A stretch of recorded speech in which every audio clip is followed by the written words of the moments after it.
लगभग 3 करोड़ लोगों ने मकर संक्रांति के पर्व पे स्नान ग्रहण किया है और उम्मीद यह है कि मौनी अमावस्या में इससे ज़्यादा लोग आएंगे। इसी क्रम में आप लोगों की जानकारी में बताना चाहूँगा कि ऑलरेडी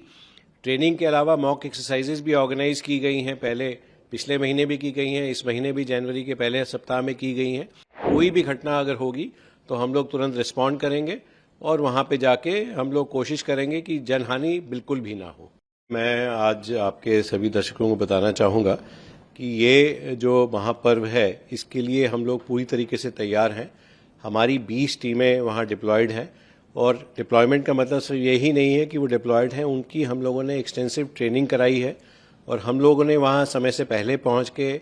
इसके अलावा जो और उसमें स्टेक होल्डर्स हैं, ये इतना बड़ा इवेंट है कि इसमें अकेले कोई भी एजेंसी अपने आप में सक्षम नहीं है। ये सभी एजेंसियों का टीम का काम है। तो हमने वहाँ पहुँच के और भी लोगों की ट्रेनिंग ऑर्गेनाइज कराई है, चाहे उसमें यूपी पुलिस हो, चाहे रेलवेज़ हो, चाहे हेल्थ डिपार्टमेंट हो, और हमें भी और डिपार्टमेंट्स की बहुत मदद मिली है। चाहे स्टेट गवर्नमेंट से मदद मिलनी हो, चाहे रेलवे से मदद मिलनी हो, चाहे लोकल मेला अधिकारी से मदद मिलनी हो, चाहे डीएई से मदद मिलनी हो, डिपार्टमेंट ऑफ एटॉमिक एनर्जी से, डीआरडीओ से। तो उन सब को लेके हम लोग पूरी तरह से मुस्तैद हैं, पूरी तरीके से तैयार हैं। जहाँ तक आपने मौनी अमावस्या के बारे में पूछा, तो जो अभी तक सूचना मिल रही है कि लगभग 3 करोड़ लोगों ने मकर संक्रांति के पर्व पे स्नान ग्रहण किया है और उम्मीद यह है कि मौनी अमावस्या में इससे ज़्यादा लोग आएंगे और उसी चीज़ को ध्यान में रखते हुए हम लोग तैयार हैं। और इसी क्रम में आप लोगों की जानकारी में बताना चाहूँगा कि ऑलरेडी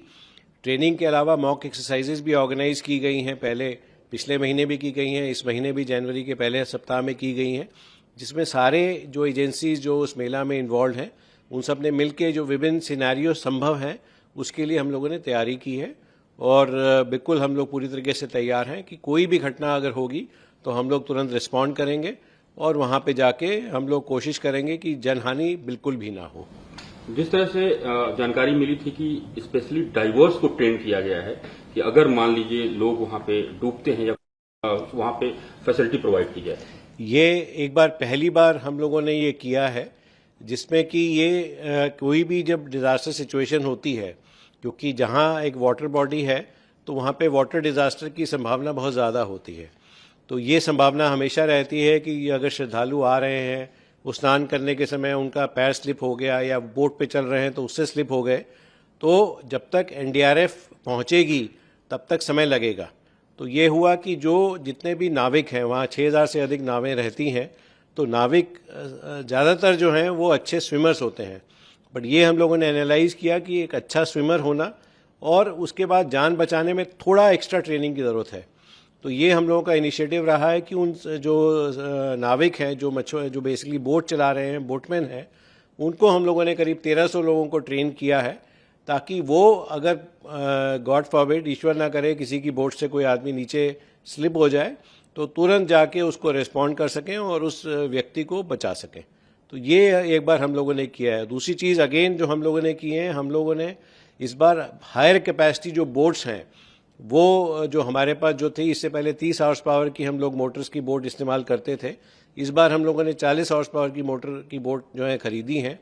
और वो उनको हमने इसमें यूज़ कर रहे हैं। मकसद यही है कि जब ज़्यादा ताकतवर बोट होगी तो जल्दी से जल्दी हम लोग रेस्पॉन्ड कर पाएंगे, जल्दी से जल्दी मौके पे पहुंचेंगे, ताकि उस व्यक्ति की जान हम लोग बचा सकें। जिस तरह से हो सकता है कि इस तरह चीजें हो जाएं, जिसमें अगर आप बात की जाए तो भगदड़ वगैरह को लेकर भी तैयारियां, एनडीआरएफ किस तरह से मुस्तैद है उस चीज़ के लिए? देखिए, मैंने जैसे आपको बताया कि हम लोग हर जो सिचुएशन है उसके लिए तैयार हैं। चाहे जो मैंने जैसे बताया कि वाटर बेस्ड थ्रेट, वो एक इशू आता है। कई बार ये हो जाता है कि भाई वहाँ पे क्योंकि बहुत सारा टेंट सिटी बने हुए हैं, वहाँ पे बाय चांस कहीं से आग लग जाए या उसमें कोई टेंट कोलैप्स हो जाए या अगल बगल आने जाने के रास्ते में बिल्डिंग्स भी पक्की बिल्डिंग्स हैं, वहाँ कोई कोलैप्स हो जाए, उसके लिए भी हम लोग तैयार हैं। और एक जिसके लिए हम लोग पूरी तरीके से तैयार हैं, जो हम लोगों में से कोई नहीं चाहता है, वो होता है केमिकल, बायोलॉजिकल और न्यूक्लियर थ्रेट। तो हमारी 4 टीमें सीबीआरएन की भी वहाँ लगी हुई हैं, जिसमें हम लोगों को डीएई की भी हम लोगों ने मदद ली है, उनके भी साइंटिस्ट वहाँ तैनात हैं, डीआरडीओ के भी लोग वहाँ तैनात हैं और जो उससे जुड़ी हुई एजेंसीज हैं वो सारे लोग तैनात हैं, ताकि किसी भी संभावना में जो आप सोच सकते हैं उसके लिए हम लोगों ने तैयारी की है और उसके लिए हम लोग प्रिपेयर्ड हैं।